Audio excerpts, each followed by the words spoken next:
اور حضور علیہ السلام کے ہاتھوں سے، حضور علیہ السلام کی زبان سے، حضور علیہ السلام کے اشاروں سے کئی معجزات ظہور پذیر ہوئے ہیں۔ علماء نے لکھا ہے کہ ان کی تعداد 1200 تک ہے، اس سے زائد کی تعداد بھی علماء نے لکھی ہے، 1000 کی تعداد بھی لکھی ہے۔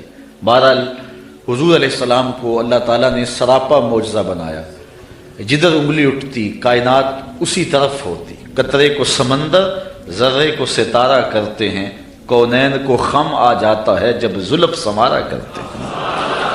میرے آقا کریم علیہ السلام کے اشاروں پہ پوری کائنات ہے۔ اللہ اکبر، ذرے اس خاک کے تابندہ ستارے ہوں گے جس جگہ آپ نے نالین اتارے ہوں گے۔ ہم تو اس نبی کے چاہنے، اس نبی کے ماننے والے ہیں۔ حضور کا ذکر سن کے اہل ایمان خوش بھی ہوتے ہیں اور ان کے ایمان میں اضافہ بھی ہوتا ہے، اور ان کو ٹھنڈ بھی پڑتی ہے اور ان کی روح بھی رقص کرتی ہے۔ تو آؤ حضور علیہ السلام کے کچھ معجزات آپ تک پہنچاؤں۔ حضرت انس رضی اللہ تعالی عنہ روایت کرتے ہیں، امام بخاری نے اور امام مسلم نے اس حدیث کو اپنی اپنی اسناد کے ساتھ بیان کیا ہے۔ حضرت انس حضور کے خادم خاص ہیں، ویسے سارے صحابہ حضور کے خادم تھے، میں بھی حضور کا نوکر ہوں، آپ بھی حضور کے نوکر ہیں، تو لیکن جب کہا جائے کہ حضور کے خادم کا نام کیا ہے تو نام حضرت انس کا آتا ہے۔ ان کے والد تھے حضرت ابو طلحہ اور والدہ تھی ام سلیم، اور یہ ایسے خوش نصیب لوگ ہیں کہ ان کے بارے میں فرمایا گیا کہ ام سلیم جیسی بیوی کوئی نہیں اور ابو طلحہ جیسا شوہر کوئی نہیں۔ حضور جب ہجرت فرما کے مدینہ تشریف لائے نا تو حضرت انس اس وقت چھوٹی عمر میں تھے، تو حضرت ام سلیم ان کو لے کر کے حضور کی خدمت میں چلی گئیں اور عرض کی حضور یہ گھر کے کام کاج کیا کرے، کوئی گھر کا سودا سلف لانا ہو تو یہ آپ کی نوکری کیا کرے۔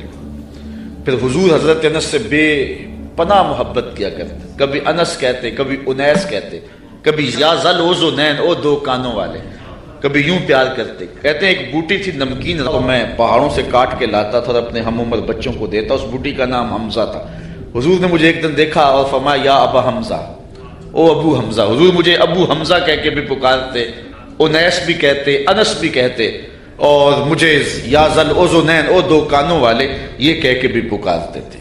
حضور بڑی محبت کرتے، 10 سال تک انہوں نے حضور کی نوکری کی ہے، اور کہتے ہیں 10 سال میں ایک بار بھی ایسی نہیں آئی کہ حضور نے مجھے جھڑکا ہو، بس مجھے پیار ہی کیا ہے، جو کہ رحمت للعالمین جو ہیں۔ اب حضرت انس اس کو روایت کرتے ہیں، وان انس قال کان النبی صلی اللہ علیہ وسلم عروسا بزینب، کہتے ہیں جس دن حضرت زینب سے حضور کا نکاح ہوا، حضرت انس کے لفظ سنیے، کان النبی صلی اللہ علیہ وسلم عروسا بزینب، جس دن حضور حضرت زینب کے دولہے بنے۔ حضرت انس روایت کرتے ہیں جس دن حضور حضرت زینب کے دولہے بنے، فعامدت امی ام سلیم الی تمر و سمن و عقت، تو میری ماں ام سلیم نے کچھ کھجوریں، کچھ گھی اور کچھ پنیر دے کر اس کا حلوہ تیار کیا۔ فصنعت حیسن، ایک حلوہ تیار کیا، فجعلتہ فی طور، اور ایک برتن میں ڈال کر کے، فقالت، فرمایا، یا انس اذهب بہذا الی رسول اللہ، یہ حلوہ حضور کی خدمت میں لے جاؤ، یہ حضور کے پاس لے جاؤ۔ اچھا، کہتے ہیں کہ فقل، اور ساتھ حضور سے کہنا، بعثت بہذا الیک امی، حضور یہ حلوہ میری ماں نے بھیجا ہے، یہ حلوہ میری ماں نے بھیجا۔ حضرت ابی بن کعب کہتے ہیں کہ میں ایک دن تلاوت کر رہا تھا تو حضور گزرے اور حضور رک کر کے سنتے رہے، بعد میں حضور سے ملاقات ہوئی تو فرمایا، ابی میں گزرا تھا، میں نے تیرا قرآن پڑھنا سنا ہے۔ تو حضرت ابی بن کعب کہنے لگے کہ حضور اگر مجھے پتا ہوتا نا کہ آپ سن رہے ہیں تو میں اور سوار کے پڑھتا۔ اعلیٰ حضرت اس حدیث کے تحت لکھتے ہیں کہ کسی کو دکھلانے کے لیے پڑھنا ریاکاری ہوتا ہے اور اجر کو ضائع کر دیتا ہے، لیکن حضور کو دکھانے کے لیے اگر کرو تو اجر ضائع نہیں ہوتا، اجر دوہرا ہو جاتا ہے۔ اس لیے حضرت ابی بن کعب نے کہا کہ اگر مجھے پتا ہوتا نا کہ آپ سن رہے ہیں میں اور سوار کے پڑھتا۔ حضرت انس کی ماں نے کہا کہ حضور کو بتانا کہ یہ میری ماں نے بھیجا ہے، کیونکہ جب حضور کو بتاؤ گے تو حضور دعا دیں گے۔ ایک دن حضور کسی صحابی کے گھر کے دروازے پہ گئے اور آقا کریم کی عادت یہ تھی کہ السلام علیکم کہتے، جا کہا السلام علیکم، وہ دروازے پہ کھڑا تھا، سن لیا حضور آئے ہوں تو پتہ نہ چلا ہو کہ کون آیا ہے۔ اب اس نے منہ کے اندر کہا وعلیکم السلام، آواز کو اونچا نہیں کیا۔ حضور نے پھر کہا السلام علیکم، تو حضور علیہ السلام نے جب کہا تو اس نے پھر جو ہے وہ چپکے سے کہا وعلیکم السلام۔ پھر حضور نے تیسری مرتبہ کہا السلام علیکم، تو اس نے پھر چپکے سے وعلیکم السلام کہا۔ حضور کی عادت تھی 3 مرتبہ کہتے اور پھر واپس چلے جاتے۔ تو حضور واپس پلٹے تو صحابی حضور کے پیچھے بھاگے۔ حضور فرمایا میاں میں نے تو 3 مرتبہ سلام کہا تھا۔ تو حضور کی بارگاہ میں عرض کی حضور میں نے 3 بار جواب دیا تھا، لیکن میں نے اونچی جواب اس لیے نہیں دیا تھا کہ حضور بار بار سلامتی کی دعا دیتے رہیں۔ اگر میں پہلی مرتبہ ہی وعلیکم السلام کہہ دیتا تو آپ دوسری 2 مرتبہ تو نہ کہتے، تو آپ بار بار مجھے سلامتی کی دعا دیتے رہیں۔ حضرت انس کی ماں نے اس لیے جو ہے وہ اپنے بیٹے کو کہا کہ جا کے بتانا تاکہ حضور دعا دے دیں، تو کہا کہ جا حضور سے کہنا کہ حضور یہ میری ماں نے بھیجا ہے، وَهِيَ تُقْرِئُكَ السَّلَامَ، اور حضور وہ آپ کو سلام بھی کہتی تھی، آپ کو سلام بھی کہتی تھی۔ کتنا خوبصورت انداز حضرت انس کی والدہ کا۔ ہمارے یہاں ایک ساتھی ہیں، میں عمرے پہ حاضر ہوا تو میں ایئرپورٹ پہ تھا تو انہوں نے اپنی والدہ سے میری بات کروائی، تو بڑے لوگوں نے کہا وہاں حضور علیہ السلام کی بارگاہ میں ہمارا سلام پیش کرنا، لیکن اماں جی کا انداز اتنا میٹھا تھا اور اتنا پیارا تھا تو مجھے فون پہ کہنے لگے جا کے سرکار نے میرا سلام علیکم دے دینا۔ تو حضرت انس کی ماں نے کہا کہ حضور کی خدمت میں جا کے میرا سلام بھی پیش کرنا اور بتانا کہ یہ انس کی ماں نے بھیجا ہے، اور ساتھ تیسری بات وَتَقُولُ إِنَّ هَذَا لَكَ مِنَّا قَلِيلٌ یا رسول اللہ، اور کہنا حضور یہ ہماری طرف سے تھوڑا سا نذرانہ ہے، قبول کر لو، یہ زیادہ نہیں ہے، یہ بہت تھوڑا سا ہے، اس کو قبول کر لو۔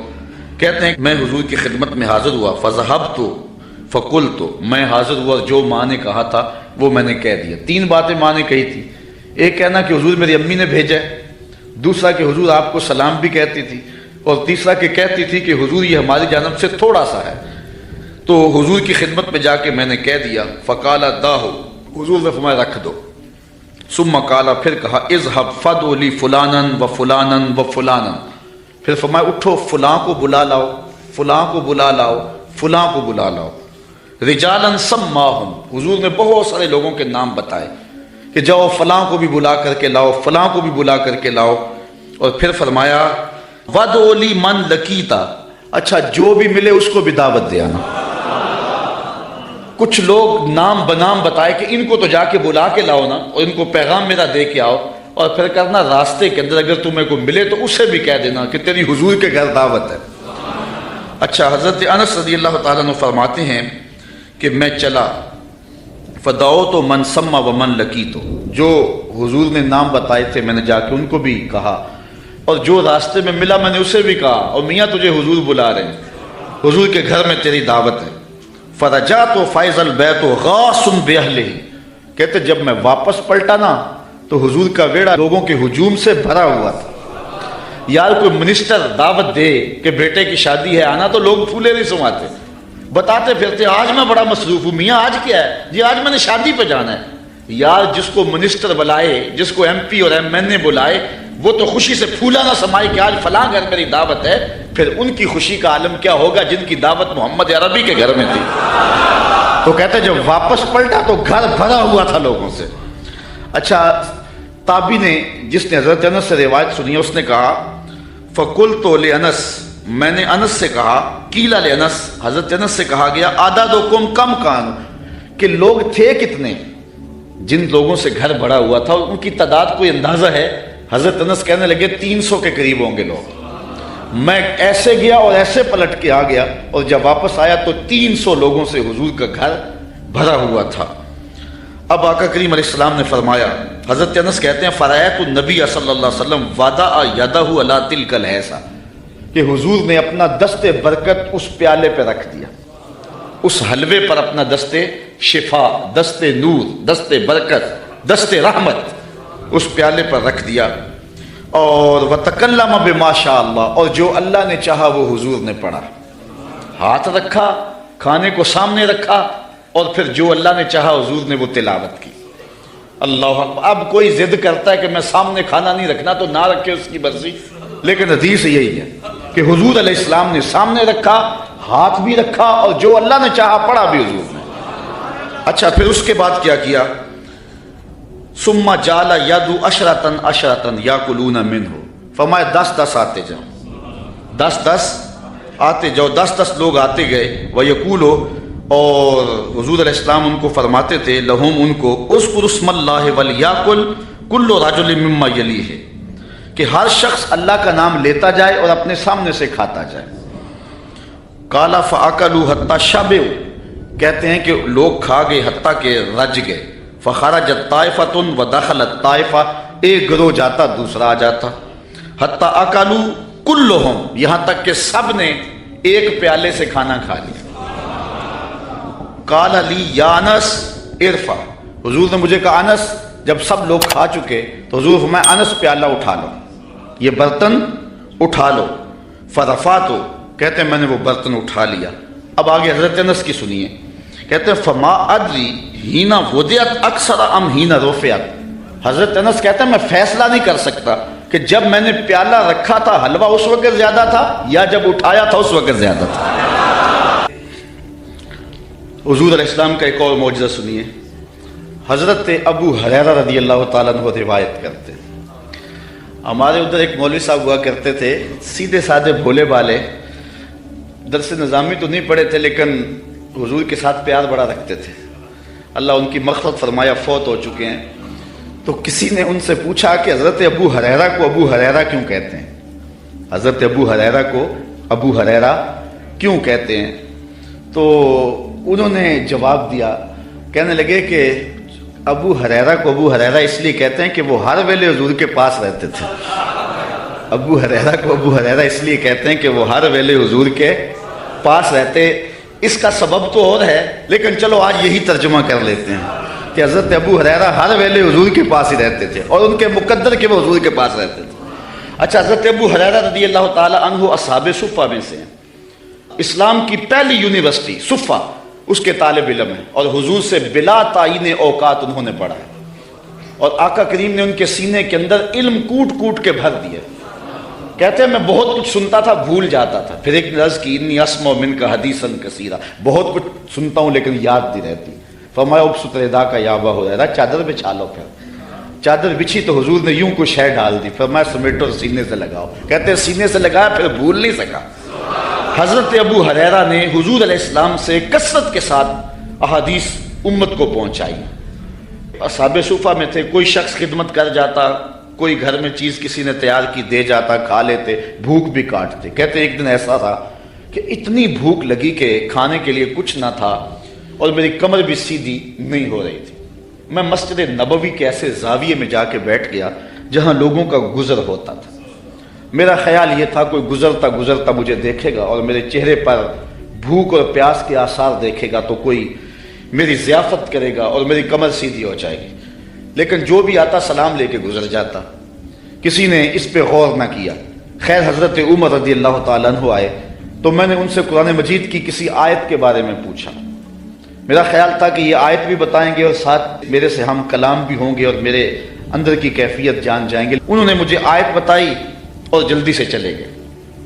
میں پھر پریشان، پھر حضرت ابو بکر صدیق رضی اللہ تعالیٰ عنہ آئے، میں نے ان سے بھی کوئی مسئلہ شرعی پوچھا، انہوں نے مسئلہ بتایا اور چلے گئے۔ میں دل میں سوچا کہ میرا مسئلہ تو حل نہ ہوا۔ کہا پھر میں بیٹھا تھا کہ دل و قلب و نگاہ کا مرشد اولین آ گئے، حضور آ گئے۔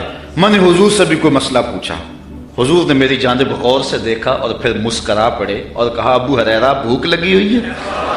میں نے عرض کی حضور مجھے بھوک لگی ہوئی ہے۔ فرمایا میرے پیچھے آ جاؤ۔ حضور علیہ السلام نے اہل خانہ کو کہا کہ کوئی چیز ہے کھانے کے لیے؟ انہوں نے کہا کسی طرف سے دودھ کا ایک پیالہ آیا ہے۔ کہتے کہ میری جان میں جان آئی، لیکن حضور نے فرمایا ابو ہریرہ جو صفہ پہ بیٹھے ہیں ان کو بھی بلا لاؤ۔ صرف ابو ہریرہ رضی اللہ تعالی عنہ سے ہی پیار نہیں ہے، جو باقی خادم ہیں ان سے بھی پیار ہے۔ آقا تو سب کے ہیں نا، وہ بھی بھوک میں تڑپ رہے ہیں، کہا ان کو بھی بلا لاؤ۔ کہتے ہیں میں گیا ان کو بلا لایا، پھر حضور نے مجھے پیالہ دیا اور کہا دائیں سے شروع ہو جاؤ۔ میں اس پیالے کو پیش کیا اور ایک شخص سیراب ہو کے پی جاتا ہے، میں نے غور کیا تو ایک قطرہ بھی کم نہیں ہوا تھا۔ مجھے تسلی ہو گئی، میں نے دوسرے کو دیا، تیسرے کو دیا، 70 آدمی دودھ پی گئے اور پیالے میں کمی واقعہ لگتا یہ تھا اللہ نے اس دودھ کا تعلق حوض کوثر کی نہر سے جوڑ دیا تھا۔ کہتے ہیں 70 آدمی دودھ پی گئے۔ پھر حضور فرمایا ابو ہریرہ کون باقی؟ میں نے عرض کی حضور ایک آپ باقی ایک میں باقی۔ تو حضور نے فرمایا ابو ہریرہ پیو۔ کہتے ہیں میں نے پیا۔ فرمایا اور پیو۔ میں نے اور پیا۔ پھر فرمایا اور پیو۔ میں نے کہا مجھے اس رب کی قسم جس نے آپ کو حق کے ساتھ مبعوث کیا ہے، میرے میں تو ایک قطرے کی بھی اب گنجائش باقی نہیں رہی۔ تو حضور علیہ السلام نے میرے ہاتھ سے پیالہ لیا اور نوش جاں کیا۔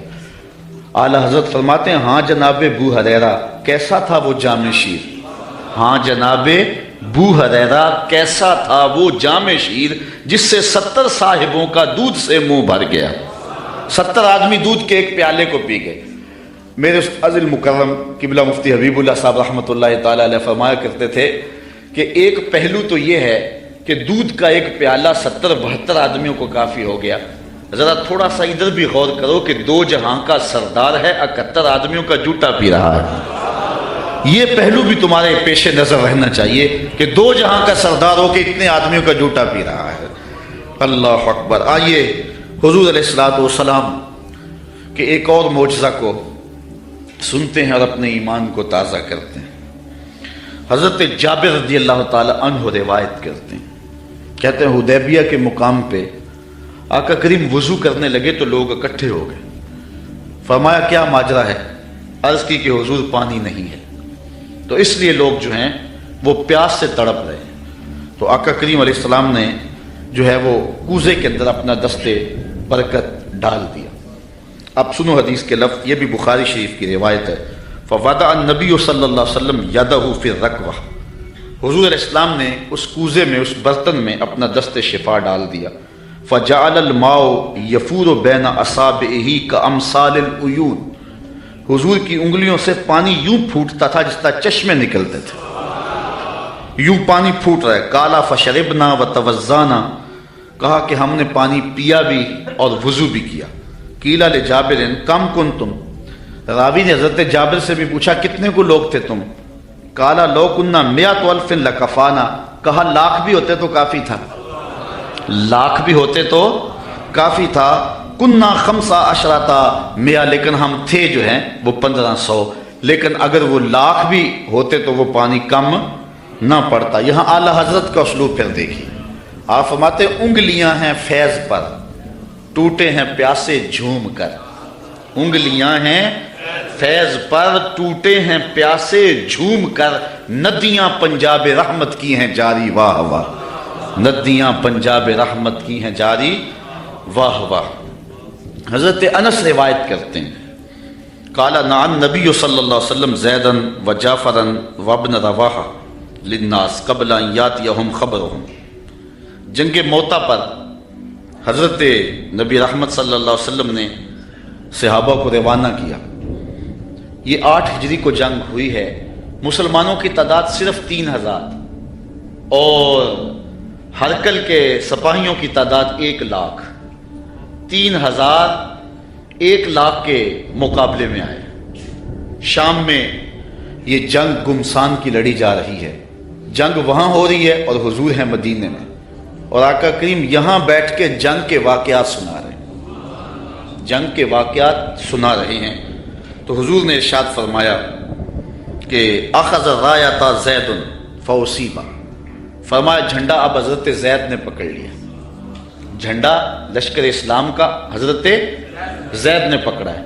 پھر فرمایا کہ وہ شہید کر دیے گئے۔ ثم اخذ ابن رواحہ فاصیب، پھر فرمایا عبداللہ ابن رواحہ نے پکڑا جھنڈا، پھر فرمایا وہ بھی شہید کر دیے گئے۔ وَعَيْنَاهُ تَذْرِفَانِ، حضور یہ بیان کرتے جا رہے تھے اور آنکھوں سے آنسو ٹپک رہے تھے۔ پھر اس کے بعد حضور نے فرمایا حَتَّى أَخَذَ الرَّایَةَ سَيْفٌ مِّن سَيُوفِ اللَّهِ، یعنی خالد ابن الولید، فرمایا اب اللہ کی تلواروں میں سے ایک تلوار خالد بن ولید نے پکڑ لیا ہے۔ حَتَّى فَتَحَ اللَّهُ عَلَيْهِمْ، یہاں تک کہ اللہ تعالیٰ نے ان کو فتح عطا فرما دی۔ بیٹھے مدینے میں ہیں، نظر کہاں ہے؟ جہاں موتا کی جنگ ہو رہی ہے، یہ شام کے علاقے میں واقعہ ہے۔ حضرت خالد بن ولید کے ہاتھ پر اللہ تعالیٰ نے اسلام کو فتح دی اور 3000 مجاہدوں نے 1 لاکھ کے دانت کٹے کر کے رکھ دیے۔ اور حضرت خالد بن ولید کو سیف اللہ اسی موقع پہ کہا گیا. آپ نے کافروں پر اس جنگ میں 8 تلواریں توڑی تھی. تلوار توڑنا عرب میں بہادری کی علامت تھی. جو تلوار توڑتا اتنے لوگوں کو مارتا کہ اس کی تلوار ٹوٹ جاتی. اس جنگ میں 8 تلواریں توڑی حضرت خالد بن ولید. ساری زندگی حضرت خالد بن ولید کی آرزو رہی کہ میں بھی شہید ہو جاؤں راہ خدا میں، لیکن یہ ان کی آرزو پوری نہ ہو سکی، اس لیے کہ وہ اللہ کی تلوار تھے، اور اللہ کی تلوار کو کون توڑتا.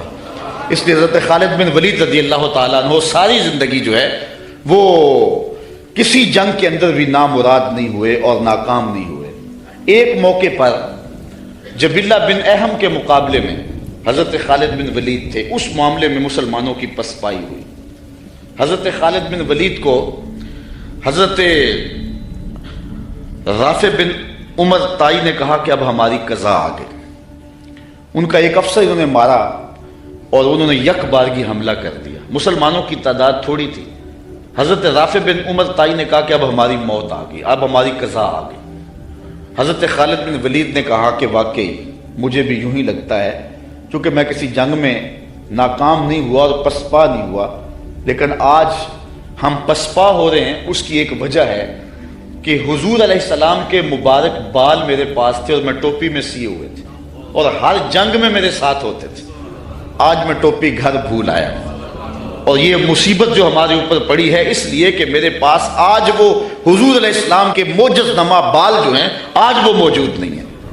لیکن بندہ مٹ نہ جائے آقا پہ تو وہ بندہ کیا ہے، بے خبر ہو جو غلاموں سے وہ آقا کیا ہے. دور طیبہ سے جب بھی میں تڑپا کبھی، ان کو حالات کی سب خبر ہو گئی.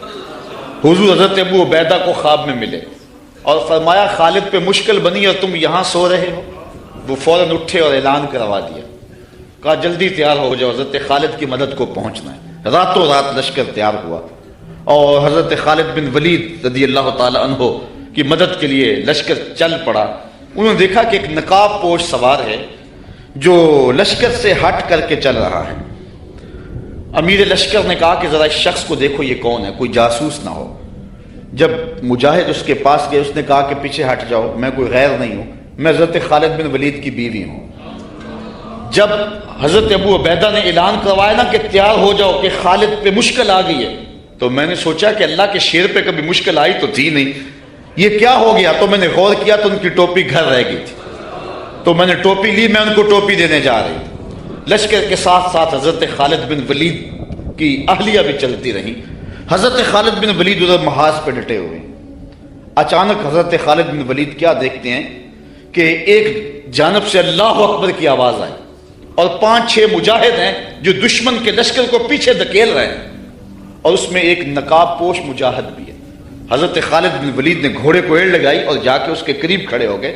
کہا جوان مجاہد تو کون ہے کہ لشکر کے جو ہے پشتے کاٹ رہا ہے. اس نے تھوڑا سا نقاب سرکا کے کہا آنا زوجتو کا ام تمیم، میں تمہاری بیوی ام تمیم ہوں اور تم حضور کے بالوں والی ٹوپی بھول آئے تھے، میں وہ تمہیں دینے آئی ہوں. تو انہوں نے وہ ٹوپی ان کو پیش کی تو اللہ نے اسی دن حضرت خالد بن ولید کو فتح عطا فرمایا. یہ حضور علیہ الصلوۃ والسلام کے منہ مبارک کا موجود. حضرت سلمان فارسی رضی اللہ تعالی عنہ نے 350 سال زندگی پائی. ایک روایت کے مطابق 250 سال اور دوسری روایت کے مطابق 350 سال زندگی پائی. کہتے ہیں کہ میں ایک پادری کی خدمت کرتا رہا. جب اس کا آخری وقت آیا اس نے مجھے کہا کہ تو نے میری بڑی نوکری کی ہے اور بڑی خدمت کی ہے، تو اب میں جا رہا ہوں، لیکن اب تو چلا جا غموریہ اور وہاں کا ایک راہب ہے جو کتاب اللہ کو صحیح جاننے والا ہے، اس کی خدمت کا تجھے کچھ مل جائے گا. کہتے میں نے اس کی وفات کے بعد تدفین کی اور پھر غموریہ کے اس راہب کے پاس پہنچا. ساری زندگی میں نے اس کی نوکری کی. جب وہ فوت ہونے لگا تو اس نے مجھے کہا کہ اب میں اس دنیا سے جا رہا ہوں، تو نے بہت زیادہ میری خدمت کی، میں تجھے ایک پتے کی بات بتاؤں. اب تو چلا جا مدینے میں، یثرب میں، یہ نبی آخر الزمان کی ہجرت گاہ ہوگا اور وہاں جا کے اس کا انتظار کر، اب وہ آنے والے، ان کے آنے کا وقت بالکل قریب آ گیا۔ کہتے میں نے اس کو کہا کہ مجھے کیسے پتہ چلے گا کہ یہ نبی ہے؟ کوئی شخص بھی تو دعویٰ کر سکتا ہے۔ کہا 3 نشانیاں ہوں گی۔ ایک تو یہ ہے کہ صدقہ قبول نہیں کرے گا، دوسری نشانی ہدیہ قبول کرے گا، تیسرا 2 کندھوں کے درمیان مہر نبوت ہوگی۔ کہتے میں نے وہاں سے رخت سفر باندھا، راستے میں ایک قافلے کو کہا کہ تم مجھے اپنے ساتھ لے جاؤ۔ انہوں نے مجھے تنہا سمجھ کے مجھے گرفتار کر لیا اور مدینے کے قریب آ کے ایک یہودی کے ہاتھوں مجھے فروخت کر دیا۔ میں نے کہا مجھے غلامی بھی قبول ہے، کبھی عرش پر کبھی فرش پر، کبھی ان کے در کبھی در بدر، غم عاشقی تیرا شکریہ میں کہاں کہاں سے گزر گیا۔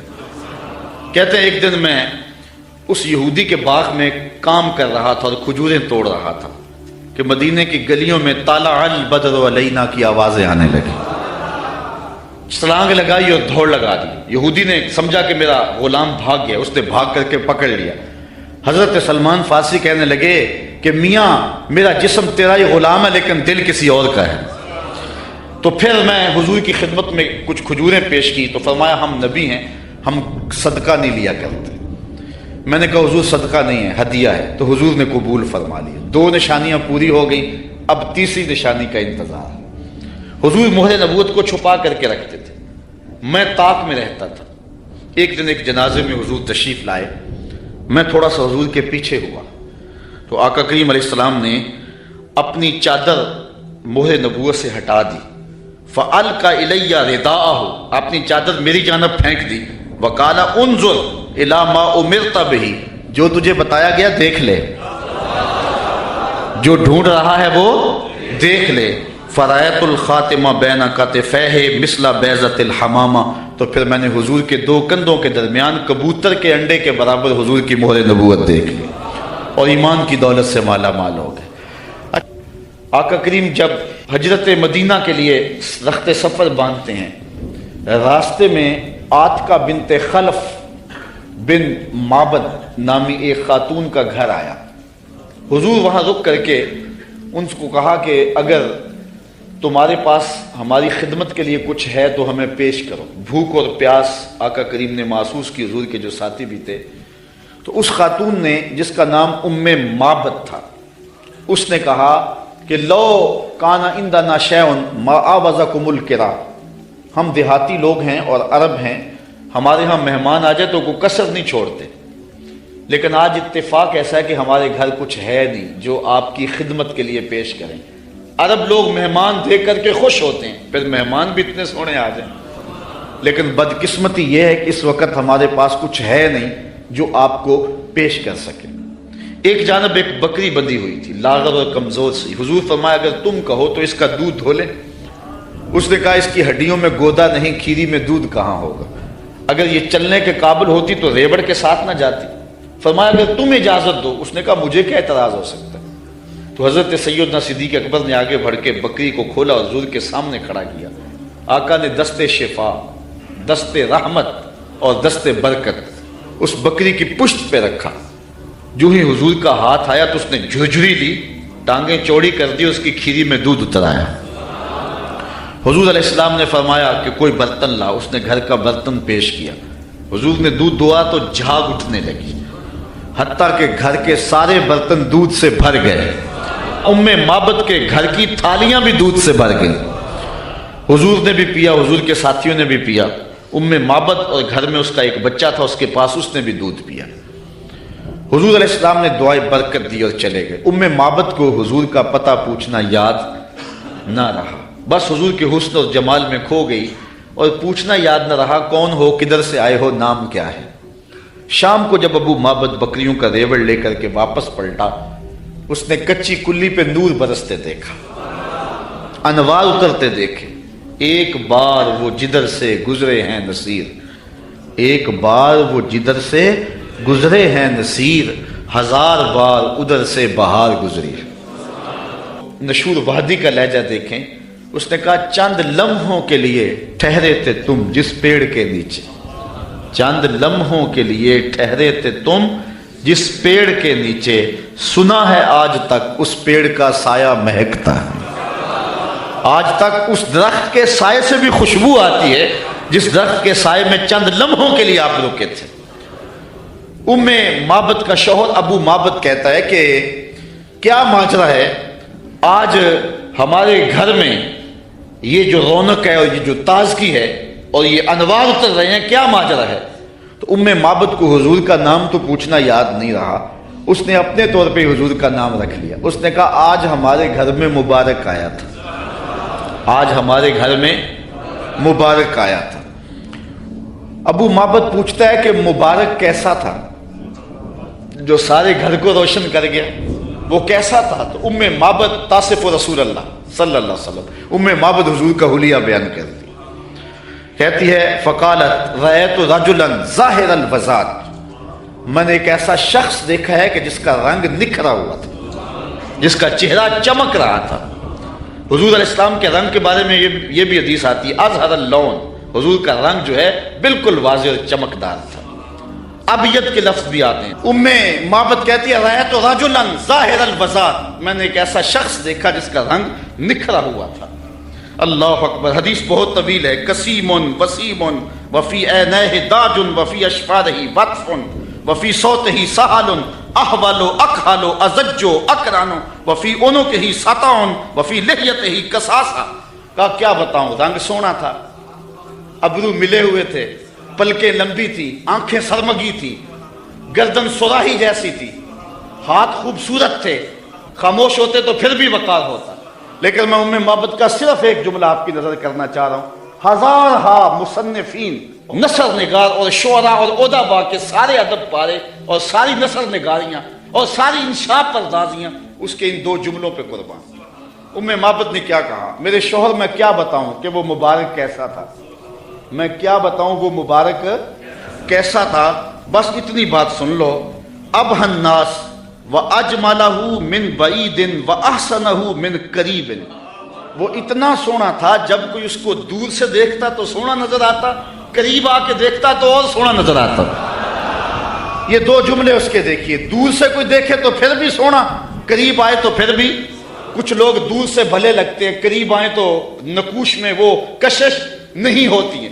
کچھ لوگ قریب سے سونے، دور سے دھندلے ہو جاتے ہیں۔ لیکن کہا وہ اتنا سونا تھا، دور تھا پھر بھی سونا لگتا تھا، قریب آیا تو پھر بھی۔ اچھا، یہاں اس نے حضور کی سیرت بھی بیان کی ہے۔ کچھ لوگ دور سے اچھے لگتے ہیں، قریب آ کے اچھے، دور سے اچھے لیکن رشتہ داری کر کے دیکھو تو اچھے نہیں ہیں، کاروبار کر کے دیکھو تو اچھے نہیں ہیں، دوستی لگا کے دیکھو تو اچھے نہیں ہیں، سفر کر کے دیکھو تو اچھے نہیں ہیں۔ وہ کیا، کسی نے کہا اس کے لہجے میں یوں تو برف تھی لیکن جو چھو کے دیکھا تو ہاتھ جل گئے۔ کچھ لوگ دور سے سہانے سہانے، قریب آئیں تو کان پھٹیں ڈھول کی طرح۔ لیکن اس نے حضور کی صورت بھی بیان کی اور ان جملوں میں حضور کی سیرت بھی بیان کی۔ کہا وہ اتنا سونا تھا، دور تھا تو پھر بھی سونا لگتا تھا، قریب آ گیا تو پھر بھی سونا لگتا تھا۔ دور تھا تو نظریں جھکی ہوئی تھی، قریب آیا تو حیا کے پہرے تھے۔ عجیب حسن تھا، عجیب رنگ تھا، دور سے بھی سونا لگتا تھا، قریب سے بھی سونا لگتا تھا۔ اچھا، ایک ترجمہ اس کا میں نے بھی کیا ہے، اگر آپ کا ذوق ہو سلامت۔ اس نے کہا کہ کیا بتاؤں، دور سے بھی سونا اور قریب سے بھی سونا۔ تو میرے ذہن میں اس کا مفہوم ایک یہ بھی آیا ہے، مفہوم وہی ہے لیکن ایک یہ بھی آیا ہے، اور آپ اس کی تائید کریں گے، علماء تشریف فرما ہے، شفقت فرمائیں گے۔ تو اس نے کہا کہ میں کیا بتاؤں وہ کتنا سونا تھا، دور تھا تو سونا لگتا تھا، قریب آیا تو اور سونا لگتا تھا۔ تو میں کہتا ہوں کہ حضور دور سے بھی سونے اور قریب سے بھی۔ جنہوں نے قریب سے دیکھا نا، انہوں نے کہا کل قمر لیلۃ البدر لم ارا قبلہ ولا بعدہ مثلہ۔ کیا پوچھتے ہو، 14ویں رات کا چمکتا ہوا چاند تھے حضور، حضور جیسا نہ پہلے دیکھا نہ بعد میں دیکھا۔ یہ کس نے کہا؟ حضرت ابو ہریرہ نے، جس نے پاس کھڑے ہو کر کے دیکھا۔ جس نے قریب سے دیکھا اس نے کہا کل قمر لیلۃ البدر، اور جس نے 13 صدیوں کے فاصلے پہ کھڑے ہو کے دیکھا اس نے کہا مکھ چند بدر شاہ شانی ہے، متھے چمک دی لاٹ کالی زلفت اکھ مستانی ہے، مخمور رکھی ہند مد بھری۔ جس نے قریب کھڑے ہو کے دیکھا اس نے کہا کہ چاند چڑھا ہوا تھا اور حضور لال دھاری دار یمنی چادر اوڑھ کے آرام کر رہے تھے۔ حضرت جابر بن سمرہ کہتے ہیں کبھی اسے دیکھوں کبھی انہیں دیکھوں، فائزہ ہوا اندی احسن من القمر، پھر میں نے فیصلہ کیا نہیں حضور سونے ہیں۔ جس نے قریب سے دیکھا اس نے کہا کہ چاند سے حضور سونے ہیں، اور جو 13 صدیوں کے فاصلے پہ کھڑے ہو کے بریلی سے دیکھتا رہا، اس نے کہا خورشید تھا کس زور پر، کیا بھڑ کے چمکا تھا قمر، بے پردہ جب وہ رخ ہوا یہ بھی نہیں وہ بھی نہیں۔ جس نے قریب سے دیکھا اس نے کہا کان رسول اللہ صلی اللہ علیہ وسلم افلج الثنیتین اذا تکلم رویا کالنور یخرج من بین ثنایاہ، کہ حضور کے سامنے والے دانتوں میں ہلکا سا سوراخ تھا اور حضور جب بولتے تھے نور کی کرنیں چھن چھن کے نکلتی تھی۔ یہ حضرت عبداللہ ابن عباس نے کہا جو پاس کھڑے تھے اور جو 14 صدیوں کے فاصلے پہ کھڑا تھا، اس نے کہا تو اجے میرا یار نہیں ڈٹھا، جنوں ویکھ کے چند شرماوے، ادھی راتی دن چڑھ جاوے، جیو رخ تو نقاب اٹھاوے، تے جے او نکلے سیر کرن نو سارا گلشن سیس نواوے، آتے دھرتی لف لف جاوے، جے ہاتھ پھلاں وچ رکھدا ہاتھ پھلاں تو ود جاوے، نین نشیلے مست رسیلے وچ سونا کجل سہاوے، اکھ اگڑے تے انج پیا جاپے جویں میں خانہ کھل جاوے، تے جے او کھولے پیچ زلف دے اتے راہی راہ پل جاوے، توبہ توبہ حسن سجن دا چال نہ چلی جاوے، بجلی ڈردی لشک نہ مارے متا بے ادبی ہو جاوے، علم خدا نے اینا دتا عقلاں وچ نہ آوے، عقل خدا نے اینی دتی علماں وچ نہ آئے، کیے جاز نظر وچ او دی جو آوے وک جاوے، خلق او دے نے مولئی دنیا کوئی ورلائی جان بچاوے، آزم ایڈا سونا ماہی سنو کدرے نظر نہ آوے۔ جنہوں نے قریب سے دیکھا انہوں نے بھی کہا